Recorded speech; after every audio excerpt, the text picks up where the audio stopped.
To add ChatGPT to your home screen, in this video guide, I use Chrome, but at the end of this video guide, I will show you what you'll be looking for in any browser to know if the browser you love can do it.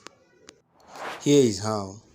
Open the Chrome browser on your mobile device or desktop. Now, go to the ChatGPT website using this link, https://chat.openai.com/chat. Here, tap on the three dots in the upper right corner of the screen.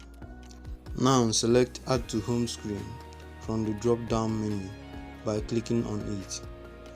Here you can customize the name of the shortcut if you desire. Now tap Add in the upper right corner to create the shortcut on your home screen.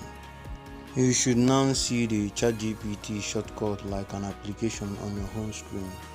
Tap the icon to open the ChatGPT website and start chatting with your AI. To add it to your home screen using any browser you like, look for this in it, Add to Home Screen, and follow this guide if you found it. In this channel, we give you the best to every software solution and technology guide. So subscribe and please hit the bell icon. Thanks. Check out the next video if you want to know the best application for ChatGPT on Android.